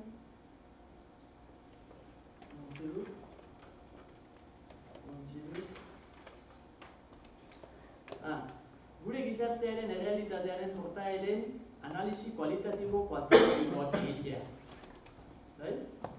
Horrek esan dizuet, emango digula matematikaren perspektiba bilatzeko irtenbide interesgarri bat eta aukera, ez dizuet esango infinitua, baina aukera asko, behintzat matematika askoz esparru gehiagotan bilatuz. Orduan, aurren familietan eta etxeetan nola bilatuko dugu matematika? Lehen esan dizuetan hori, kualitatiboki eta kuantitatiboki izan ditzaketen antzekotasunak aztertu ditzakegu, bai? Kualitatiboki, familia eredu ezberdinek eman ditzakete familia kualidade desberdinek, bai? Familia, ez dakit, bi personak osatzen duten familiak, hirukoak, laukoak, hamarekoak, eta familia horien kualitateak aztertuz, datu kuantitatibo batzutara ere bideratuko gara. Hor egon daiteke proposamen luze bat, ikerketa desberdinak egiteko gure herriko familien inguruan, ez? Eta hori, luzatzen da pixka bat, generazioen artean ere. Generazioen arteko proposamenak ere luzatzen dira, ezta? Zenbat familia dauden eskolatik hasita iritsi gaitezke zenbat familia dauden herrira, zenbat kideak osatzen duten familia bakoitza, nola lotzen dira familia desberdinak elkarrekin, familia horiek luzatu denboran, pixkat gaur egun bizitik daudenetara ino. Sailkatzeko irizpide desberdinak erabiliz, proposamen ikertzeko proposamen desberdinak egon daitezke, bai? Hasi kualitatiboki aztertuz, eta kualitate horiek ematen dizkiguten datu kuantitatiboak ikergune bihurtuz, bai? Horrek ematen dizkigu errepresentaziorako edo sozializaziorako bide batzuk, bai? Hori adierazi daiteke modu desberdinetan, adierazi daiteke ahoz, adierazi daiteke grafikekin, adierazi daiteke idatziz, adierazi daiteke grafika estilo desberdinekin, bai? Proposamen desberdinak egon daitezke eta guztia dira analisi matematikoak sortzen dituen ikerketa zientifikoetarako bideak. Baina, klaro, batzutan galdera da, eta horrek zer, hori dena zertarako. Matematika lantzeko aitzakiatzat, interesgarria izan daiteke. Baina, normala lan bezala, gertatuko zaizue, batzuk pozik arituko direla, eta beste batzuk iztiera ezer esan. Logikoa da bezala, eta hori da gaur egun daukagun umen, ez dakit, errealidadeak erakusten diguna. Aurkezten dizkiguen proiektutan, batzuk motibatzen dira, eta beste batzuk ez dira motibatzen. Eta gure helburua da ahalik eta gehien, eta aldalimadak guztiak motibatuta aritzea. Orduan hor, beste pauso bat gehiago bildu behar dugu, eta da, portaeren analiziak egiten saiatzea, bai? Nola etortzen dira familia horiek eskoletan, bai? Familia horietara eskoletara datozen jokabide horietan, bat dago patroi Patroiak izan daitezke kotxez etortzen direnak, autobusez etortzen direnak, oinez etortzen direnak, eta patroi horien artean daude kualitatiboki eta kuantitatiboki erlazioak euren artean. Orduan, guzti hori analizatzeak, naiz eta batzutan ematen duen matematiketatik urrun ibili, ari gara oso datu matematikoen analisi zehatzak egiten. Baina hori berriro dio, zertarako, ondorenean proposamen bat egoteko. Hau da, horrelako gauzak egin behar ditugu benetan ondorenean proposamenak egin ahal izateko. Ikerketa zientifikoaren oinarria pixka hortik abiatzen da, bai? Lortu nahi da inguru hobe bat, mundu hobe bat, pertsonak hobeto bizitzeko aukera bat. Edo baten batzuk diru gehiago irabazi nahi dute. Baina hortarako proposamen bat egon behar du. Eta proposamen hori egokia izateko beti analisi bat egon behar du. Eta analisi horrek eman behar ditu datu kuantitatibo, kualitatibo batzuk, eta hortik etorri behar du justifikautako proposamen bat. Horrelakoetan, horrelako aukeretan, horrelako lanketetan, dago matematika asko. Iruditzen zaila. Eta, hori izan daiteke aukeretako, bai? Ideietako, familietan eta etxeetan. Etxe bizitzetan. Hor ere badago matematika, bai? Herriaren etxe bizitzetan. Etxeak barrutik eta etxeak kanpotik aztertu daitezke, bai? Aspektu kualitatibo eta kuantitatibo desberdinak bilatuko ditugu etxeetan. Perspektiba matematikotik aztertzeko moduko bide ugari daude, bai? Eta umei horiei begiratzeko estrategiak ematen badizkigu, perspektiba matematiko hori zabaldu egiten da. Lehen esan dudan adibide bat izan daiteke, bai? Ume batek esan dezake nire etxea oso polita da, hori emoziotik egindako adierazpen bat da, baina nire etxean 5 gela desberdin daude esatea da perspektiba matematiko batetik egindako analisi bat. Eta perspektiba matematiko horrek geroz eta sakontasun handiagoa edo zorroztasun, rigor deitzen den hori, handiagoa izan dezake. Eta nola?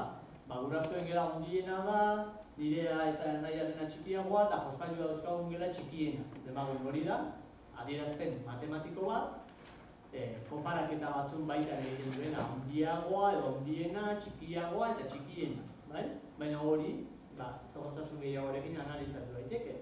20 metro karratu ditu, 15 metro karratu ditu eta 10 metro karratu ditu.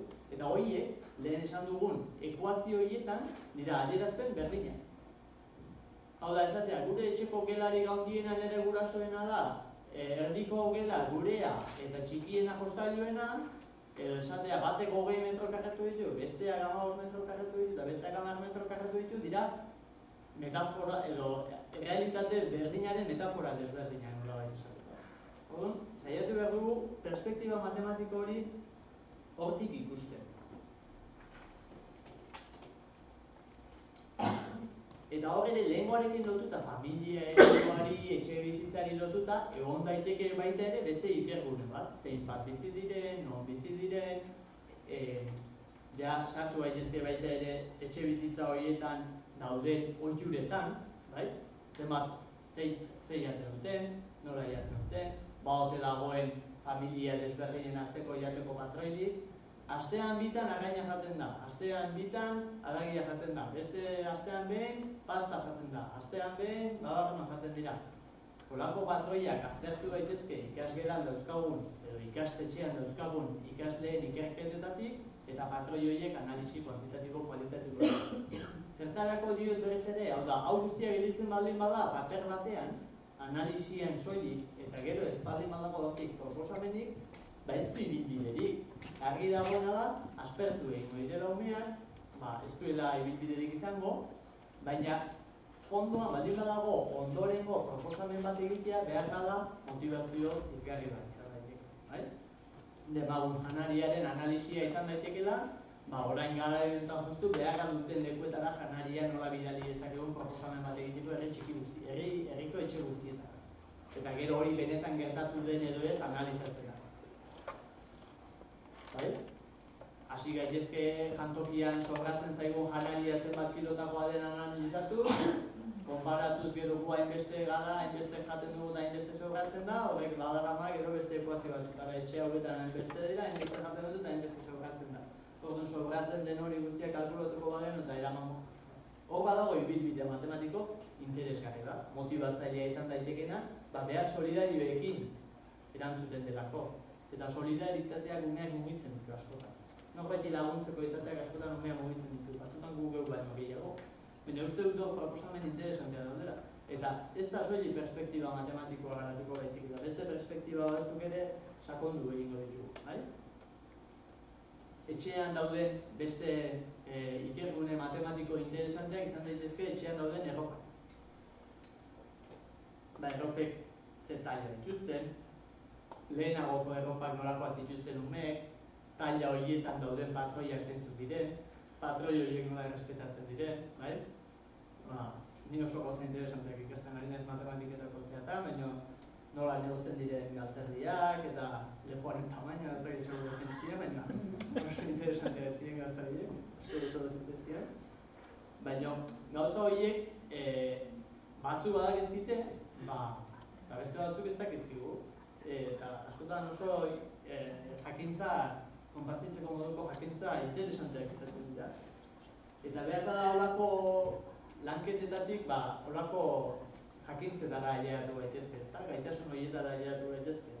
Histograma desberdinak egin daitezke, bai? Hori atomen txikidin artean aipatzen zigunez, umeen zapatilen tailaren hasiera prozesua nola adierazi, argazki egin izan daiteke, gero argazki hori benetan neurrietara eraman dezakegu, eta neurrietan zein dena aldea ikusiz, erropen tailekin ere gauza berdina egin dezakegu, tailetan egon daitezke analisi interesanteak, zer esan nahi du 5 urtekoen arropak edo 3 urtekoen arropak, txikien arropak gola klasifikatzen direlako, baina gero benetan ez delako klasifikazio hori, hau da jartzen du 4 años edo 4 urte, baina gero ez da 4 urtekoa arentzat, baizik eta hainbesteko neurria duenan entzako erropa da. Eta orduan zergatik 4 urte, zein estandarren baitan hartzen dira erabaki dira. Badaude hor, txikien entzatez, horrari garen zenbakiak eta kopuruak beharra da ez direlako beraientzat, baina handiagoentzat interes iturri izan daitezkeen ikerketa matematikoak. Eta proposamenak ere, bai, ailaje horien inguruan, zein izan daiteken hobetzeko proposamena. Nondik egon daiteken bide bat, gauza horiek guztiak analizatzeko. Eta berdina, jostailuekin edo etxean dituzten bestelako material ezberdinekin egin daitezken analisi, lehen esan dizudana, kualitatibo, kuantitatibo. Nik uste dut hortik datorrela biderik emankorrena, ematen duela gauza kualitatiboki aztertzeak, eta kualitatiboki egindako analisiaren ondotik datorren analisi kuantitatibo.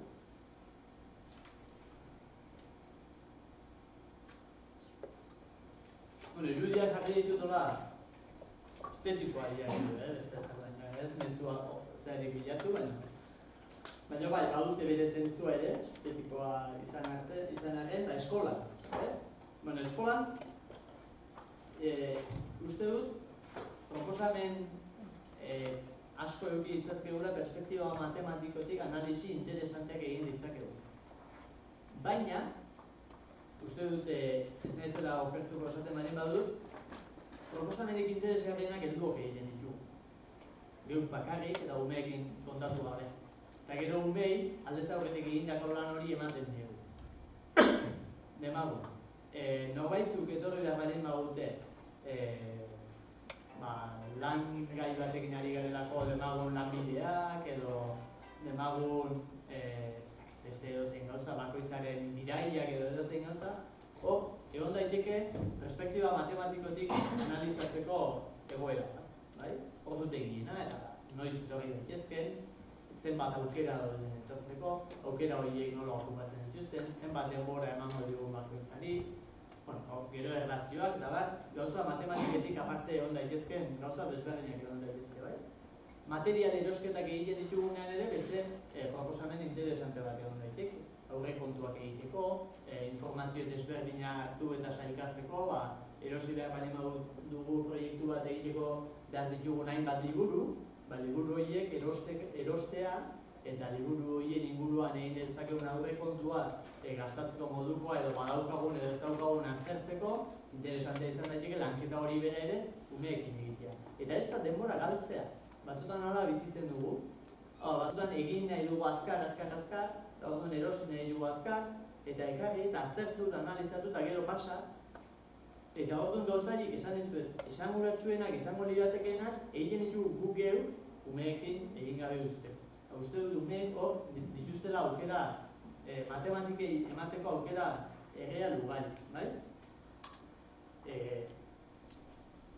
Armairuak, ez dakit zer usteko leku bat behar dugula, kaja bat behar dugula, oinetakoak usteko edo batzutan, egon daiteke oso proposamen interesantea, aroztegirik izan gabe ere guk geuk eskolan egin dezakeguna.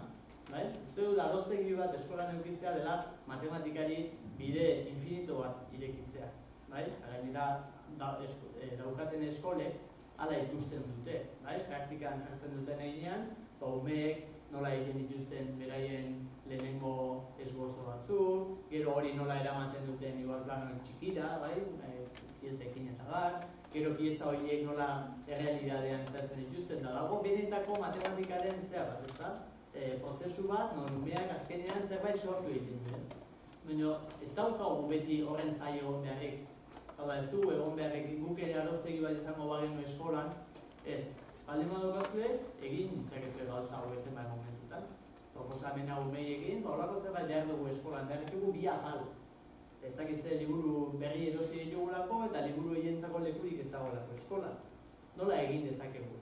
Eta umeek, segun eta zer nolakoa diren eta segun da zen bizipen izan dituzten, batzuk oso azkarrean zendutzen dute, baina beste batzuk gehiago kostatzen zaie, baina horrela zabaltzen zaigu abaniko bat, ja gure interbentzioen baitan,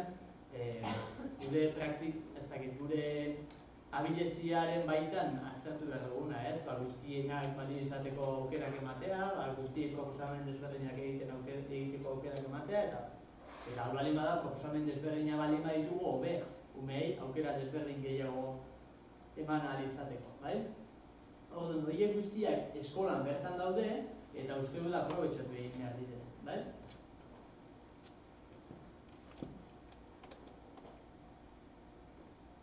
Lehen esan dizuedan, portaera sozialen analisi kualitatibo-kuantitatibo horiek egitea, uste dut egunero ematen dela aukera bat, eskolan, sortzen diren konflikto guztiet.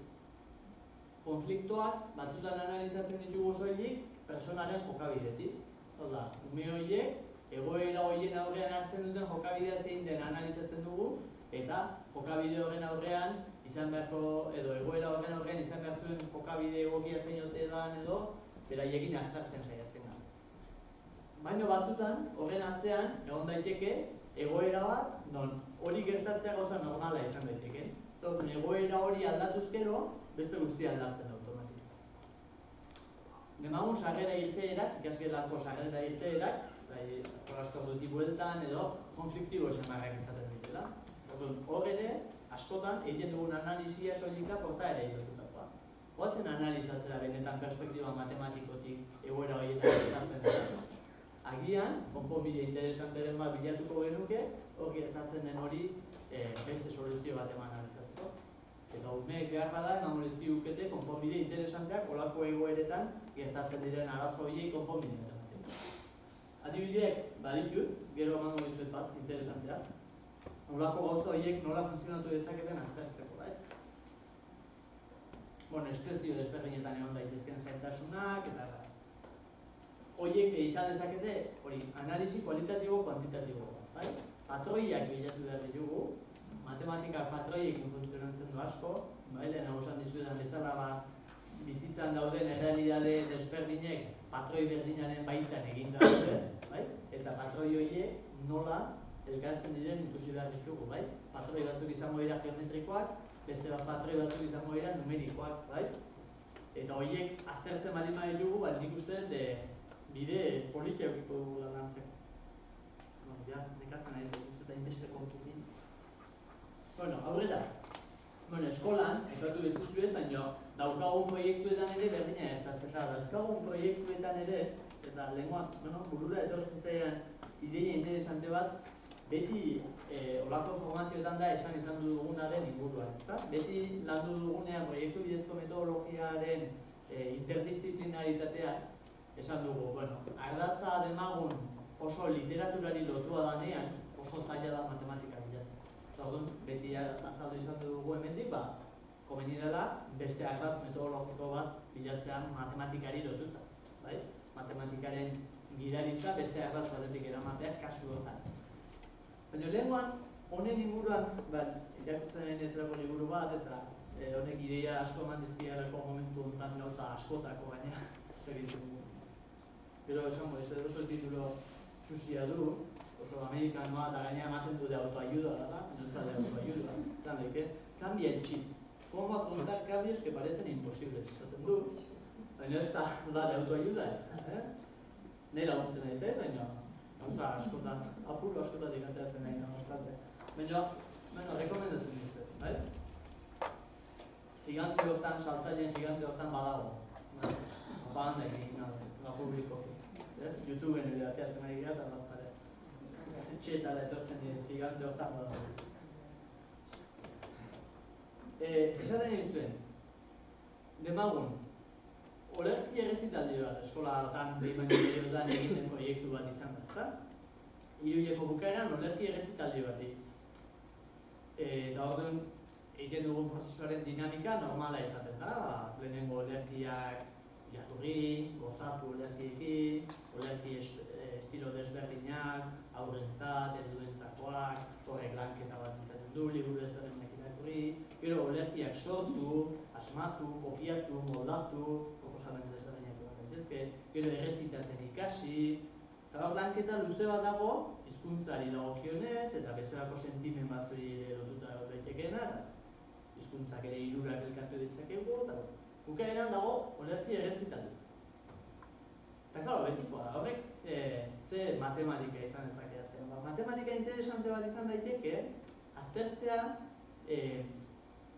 guk sortu dugun proposamen hori gizartean zer nolako erantzuna izaten ari den demagun, bai? Ez soilik gurea, bai? Baina demagun, egunkaria hartu eta astean zenbat olerki errezitaldi egoten diren. Zenbat jende juten den olerki errezitaldi horietara. Zergatik juten direnak juten diren. Zeinek duen arrakasta gehien. Hori izan daiteke, horako proposamen bat, analisi kualitatibo kuantitatiboak egiteko. Autore honek egiten dituen olerki errezitaldietan, areto guztiak beteta egoten dira eguneko unean. Aldiz beste hauek egiten ditugunean, eguneko berrogeita hamarean beteta egoten dira. Hori, proposamen bat izan daiteke, ez? Behar bada datu horiek ateratzea ez da erreza. Baina inkestak dira oso modu interesanteak datu kuantitatiboak ateratzeko batez ere. Eta inkestak egiteak ere aurrelan eta planifikazio bat suposatzen du, hau da. Esan dizuetan, datu mota horiek biltzea zaila izan daiteke, baina ez da hain zaila behar bada gure eskola komunitatean gauden kideon artean inkesta bat egitea, zein joan den olerki errezitaldi batera, zein batetan izan den, ze autoreren olerki errezitaldian izan den, zein lekutan, izan den edo Donostian, edo Tolosan, edo Orrizin, edo leku desberdinetan. Eta hortik, ondorio kualitatiboetan oinarritutako datu kuantitatibo batzuk ateratzen. Guk pixkat gero hori, aprobetxatzea hortik egiten dugun analisi matematiko hori, gure olerki errezitaldirako ere bide bat egiteko, ezta? Hau litzake nolabait esateko, lotzeko, proiektu berdinarekin lotzeko ideietako bat, bideetako bat. Eta lotzen da ez hainbeste olerki errezitaldiarekin. Baizik eta lotzen da, giza jokabideen edo personen jokatzeko moduen analisia egitearekin. Eta personak, nola, kuantitatiboki neurtu ditzakegun, 20 garen, 50 garen, 60 garen, eta 60 horiek ematen dituzten erantzunak izan daitezken 30 bai, eta 30 bai, 20 ez, eta 10 ez dakit, horiek eramaten gaituzte gero datu interesante batzuk egitea. Ez dakit. Ulertzen dira pixka nundik nola eman? Baina proiektuek beraiek ere beti izan dezaketen beste perspektiba matematiko analizagarri. Ideia horiek etorri zaizkit, liburu honen gandik eta gero nire pentsamenduetatik. Eta gero ingurunea da beste leku bat, bai? Ingurunean, bideak, bideetan dauden espaloiak, dauden bizileku desberdinak, leku batetik bestera joateko ditugun aukerak, zeak gideria mota daukagun, esertzeko zein leku dauzkagun, zein parke, zein berbegune. horretan badago analisi bat. Analisia lehen esan dizudan moduan, izan behar du, analisi hori gero proposamenak egiteko bide bat jorratzeko modukoa. Eta helburua pixka bat uste dut hori izan behar duela. Ikerketa zientifikoak egin, ikerketa zientifiko matematikoak kasu honetan, eta teknologiaren erabilera aprobetxatu kasu honetan, teknologiak aukera asko ematen dizkigulako eta oso modu errezean sortzen dituelako grafikak eta taulak eta bar, eta oso ikusgarriak bihurtzen dira hor ateratzen zaizkigun emaitzak, eta horren ondorio moduan proposamenak egin gure inguruko lagunei eta biztanleriari eta gure eskoletarteko ez dakit herriei edo udalei edo dena dela.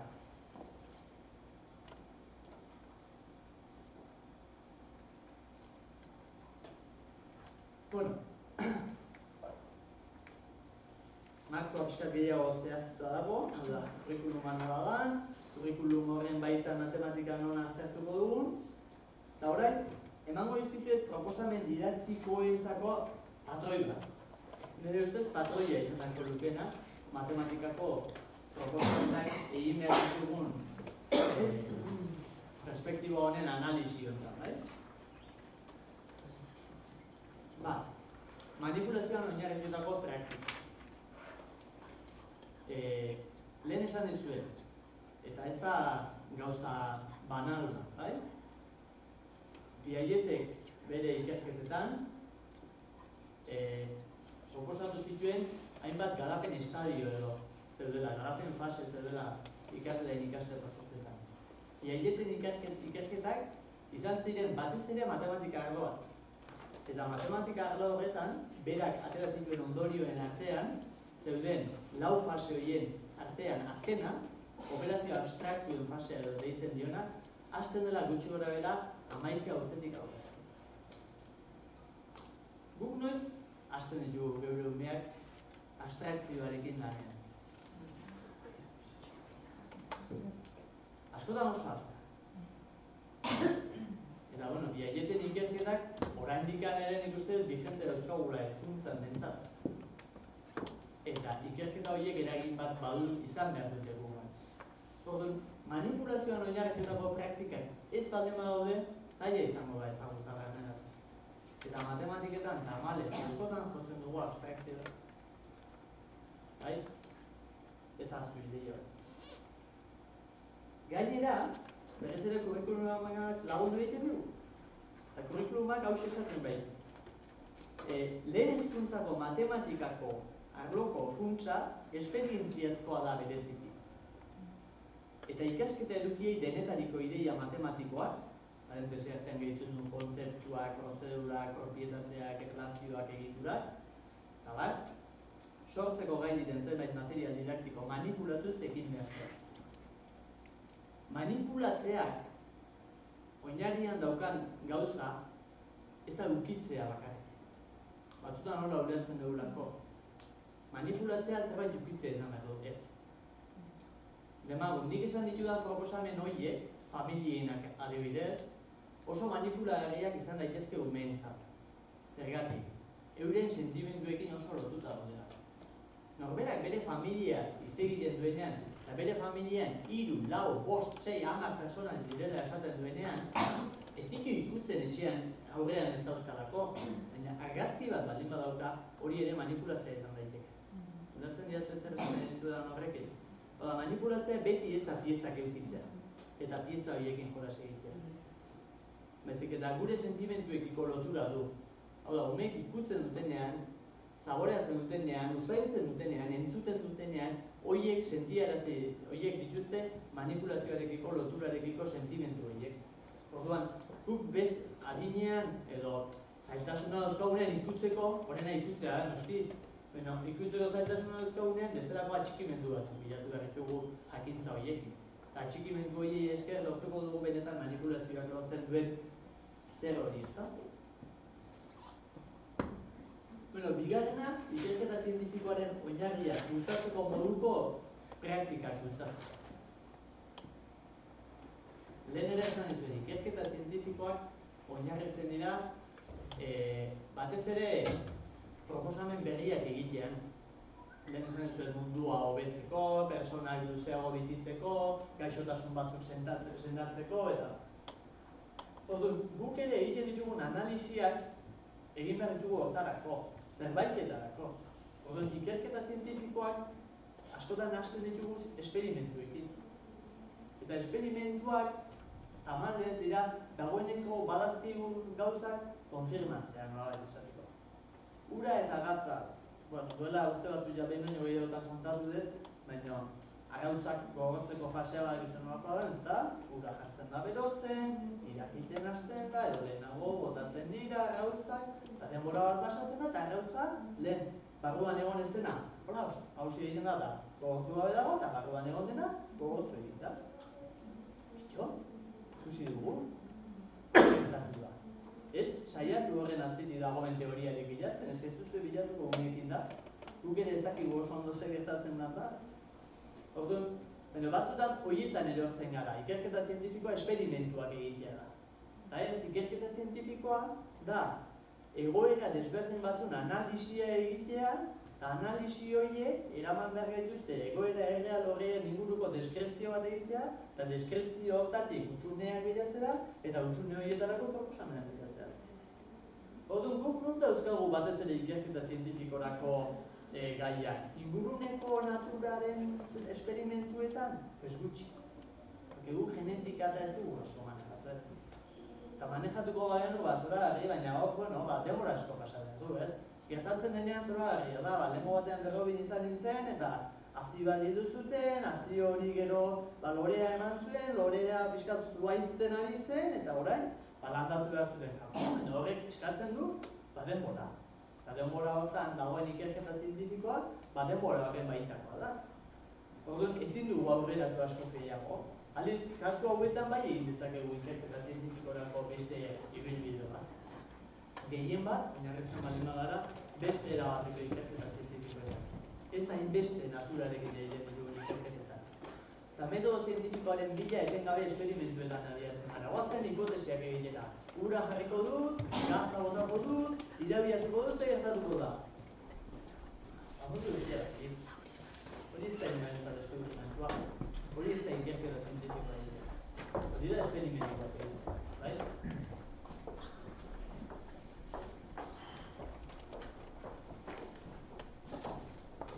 Eta hau da azken klabea edo azken akorekin. Eta sortzen ditugun lagunetan aukera aniztasuna bermatzeko moduko praktikak egon behar. Esaten dizuedan guzti hau, ezin duzu egin 15 umeko adin anistasuneko talde batekin guztiekin batera. Ezin da. Argi dago, gertatuko zaizuela, batzuk aspertu egingo dira, beste batzuk ez dute gogorik izango, beste batzuk boikotatu egingo dute, beste banek hartuta dator, eta azkenean, zuek diseinatu duzuen hori pentsatuko duzu txarra da. Baina diseinatu duzuen gaia ez da txarra, behar bada diseinatu duzuenen lan egoera da. Okerra. Orduan, lan egoera hortan, aniztasunerako aukerak eman behar dituzue. Eta nik uste dut aniztasunak, hau da, dauzkazuen adin anistasunari erantzuteko modurik onena da aukeren anistasuna. Eta hor, bilatu behar duzue gune bat, non umeak, edo gune bat baino gehiago, non umeak arituko diren gauza desberdinak egiten matematikei lotuak, eta aldik eta modurik autonomoean. Joku asko, mahai joku asko, gehienak ez esateak daude oso lotuak matematikekin. Egin behar dutelako kontatu. Egin behar dutelako gauzak batu. Egin behar dutelako sailkapen ezberdinak, bai? Gaur egun gero eta gehiago daude, 2 dado, edo 3 dado, edo 4 dado erabili behar diren jokuak. Eta dado batean ateratzen da katua, bestean ateratzen da gorria, eta bestean ateratzen da karatu. Eta horrek esan nahi du, katua jun behar duela, karatu gorri jokuan dugu. Eta, klaro, joku horiek, adin batzutan, eta, denboran luzatu ditzakegun adin batzutan, gauza interesante asko eman ditzake. Orduan, sortu beharko genuke eskolan, dauzkagun matematikarako espazio propio bat baldin badaukagu, matematikarako espazio hortan, olako gunean, beste gune bat, beste gauza batzuk egiteko, izan daitezkeenak, ikertzeko gai batzuk egon daitezkeenak, edo langune bat behin martxan jarri dugunean langune hori analizatzeko eta lanketarako modu autonomoan funtzionatzeko bidea ematen dietenak, eta orduan, honek sortzeko langune desberdinak eta anitzak sortzeak aukera emango dizue gero taldetxo txikiak hartu eta taldetxo txikia haietan interbentzio egokiak egoteko. Eta taldetxo txikia izanik ere adin anitzekoa baldin bada ere interbentzio askoz hobea izango da zuen aldetik. Badakizuelako prest daudela haiek dauden horiek zerbait ulertzeko. Eta hor planteatu daitezke esaten ditugun analisi hauek eta ikerketa zientifikotarako gakoa. Eta talde txiki horiek adin desberdinetatik? Bai, zergatik ez? Bai, eskolak daukazun errealidadearen arabera. Hau da, nik genituzke gero adinka banatuko, adinen ez baitu ezer esaten, eta gehi gutxiago matematiketan gainera. Uste dut, askoz anbizto zabalagoa dela matematiketan da aldeak euren artean, adin desberdinen artean, batzutan gutxitu egiten diela. Hau da, ez dagoela alde handirik igual bi urderen tartean eduki dezaketen abstrakzio mailan. Orduan, biek behar dutela konkrezio maila bat. Eta konkrezio maila hortan, ukitu egin behar dute, eta nik orduan hor ere ez nuke irizpide hori erabiliko banaketak egiteko. Gehiago erabiliko nuke, talde hori egiteko daukazuen interakzio hortan, zuri errezagoa egingo zaizu 4-5ekin aritzea, 10ekin aritzea hori, no? 10ekin aritzea ez delako erreza. Maiz eta guztiak adita denikoak izan. Bai, erantzun dizut? Bai, segun zer lehen esan dezun da doa zakarrak, 6. mailako batekin ere egin Bai, ez nuke nik arazoek izango. Ez nuke arazoek izango, benetan, pandemia eta gero egingo duena, edo gero tarte batzuk izango balen nahi beste gauza batzuk ere egiteko.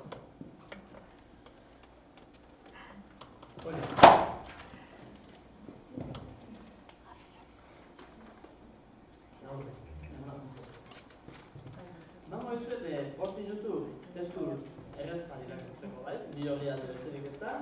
Liburu honen lehenengo bi orrialdeak dira. Izena du 3 sorpresas sobre el cambio kapituluak, baina ez du tituluak zer ikusirik zeakin, Bai, barra.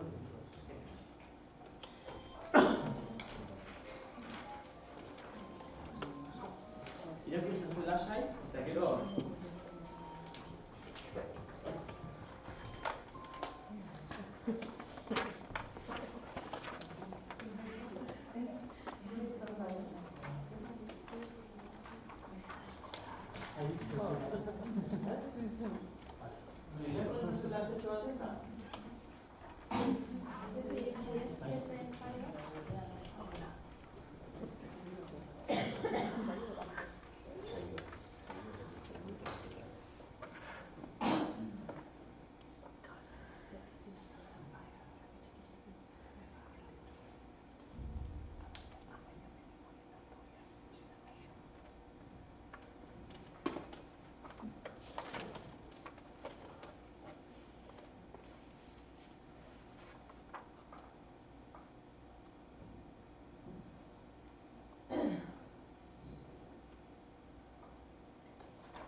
España es el único país en el que enseñan.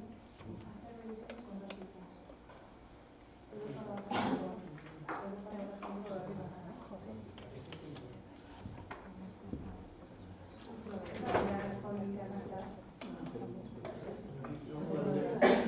Egongo da gure barneko kurrikulumetan jarrita.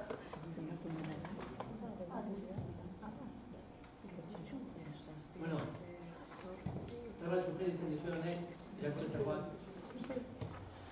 Nik hau ekarri dizu batez ere, ikerketa zientifiko baten oinarrian egon daitekeen interesa batzutan zein zumea izan daitekeen aztertzeko ez da. Hau da, hor egiten duten ikerketa da azkenean, jendeak zergatik hainbeste palometak hartzen dituen. Egia da, ni ez naiz aspaldian zinera jun, baina ni zera horietako bat, ez konpulsibo horietako bat, eta segunda kaja handigoa erosi, egia da, segunda gehiago jaten dituzte, hau da, bukatu arte, han nahitzen ez palometa jan da jan, eta, bueno, hau irakurren honean, hartu dintzen, batzutan igual konformidea igual horako gauza txikitan egon zitekela, ez da? Kaja txikidoa jarrezkero, sobre una palometa gutxio egon daiteke guztia. Eta liburu honetan, olako proposamen asko daude, desberdinak, analizia desberdinak, batzuk olakoak, eta beste batzuk sakonagoak, eta benetako ikerketa zera batzunak, eta interesantea da, baina bidea mantzian, pentsatzeko, batzutan guk ere eutik egizakela olako ikertzeko bideak, olako ikerketa zientifikoak diseinatzeko bideak, guk dauzkagun, gertu dauzkagun personekin, gure familiekin, da hortik datoz ideia hauek, ezta? Kotxez edo oinez datozen familiak, eta familia horiek zergatik datozen kotxez eta zergatik datozen oinez, ea guzti patroi berdina betetzen alduten, 2 kilometrotik hauntza bizidiena kotxez etortzen die eta besteak oinez etortzen die. Egia da hori, bai, ez?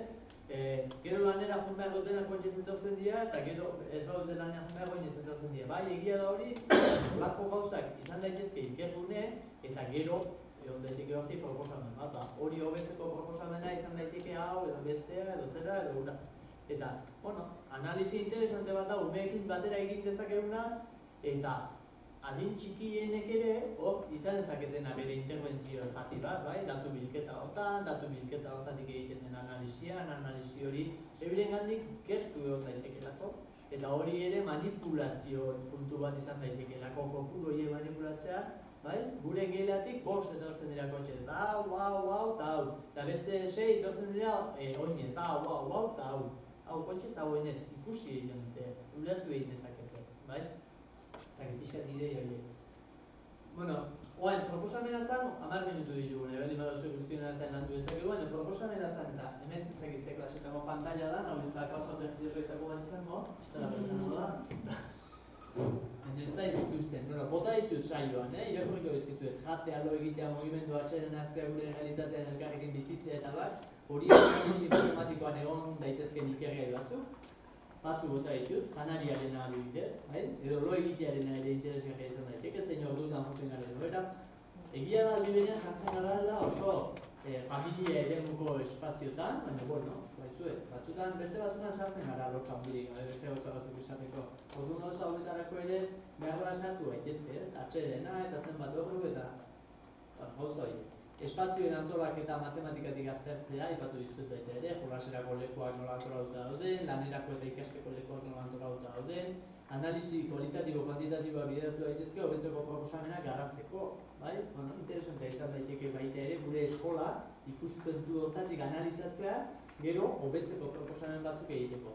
Baratzean, irteeren prestaketan, irteerak egitean, proiektuak aurrera eramateko materiala prestatzean, horrela analisi kuantitatiboak egon daitezke, hobetzeko proposamenak bilatzeko bidea emango dute. Aipatu ditut aurrengan, aurren familietan, aurren etxeetan, eta abar, egon daitezken analisi kualitatibo kuantitatiboak proposamena sortzeko, bai, herri antolaketari begira interesgarriak izan daitezken proposamenak, eskolarako ibilbidea nolakoa den, aurrak nola datozen eta nondik eskolara, eta abar, etxe bizitzak, barrutik eta kanpotik, analisi kualitatibo kuantitatiboak eta hobetzeko proposamenen analisiak, etxeetan aurrek dituzten erroketan, hauek aipatu ditut, eta gero eskolan sortzen diren konfliktuetan, pertsonen jokabideak aztertzea, ze gertatzen da sarrera irteetan, euria egiten duenean, horietan denetan dauden konfliktuen analisiak egin ditzakegu kualitatiboki eta kuantitatiboki, desberdina izan dituzke. Horrek proposamen berriak egitera eraman behar ditu. Gero eskolan sortu den edozein proiektu aipatutako ere bat, esan duzue poesia errezitaldiarena, ipuin bilduma, gauza horiek duten ibilbidea aztertzea. Eta gero inguruarekin analisian, ikerketak ez, herrigunean nola dagoen, nola antolatuta bideak, nola eskaloiak, leku batetik besterako bideak, berdeguneak, egon daiteke ibilbide bat, analizatzeko modukoa izan daitekeena eta praktikan jartzeko modukoa izan daitekeena. Nahi baduzue baten garapenan hasi gaitezke, oso denbora gutxi izan dezakegu, baina ez dakit nola ikusten duzue. Zain zuen proposamenak nahiko berria da, batetik nik egin dudan lehenengo aldako, orduan alde horretai nobedoso izan behar da. Nik uste dut praktikara eramateko modukoa da, baina alde berean hasieran esan dizuet, baita ere, ni ere gelatik urrun nagoela, eta hori ere hor dago. Baina ez dut nahi aitzekia moduan ere erabiltzea. Hau da horrek ez du izan gara, nik ere esaten du, baina behar, nahi gozazki urtetan horren, azan erabilda, normala, hori ere ez erabila aitzekia moduan. Zaki nola ikusten duzuen?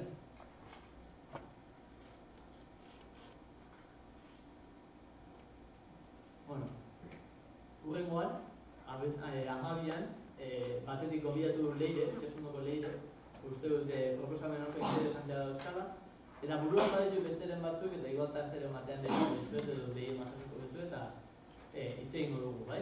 Eta printzipioz bera gintzat etorriko da, honi lotutako proposamenak aztertzeko eta kontatzeko zuekin batera, edo zuetako beste batzukin, eta horixe, eskerrik asko zuen atentzioatik, eta horixe izan da guztia.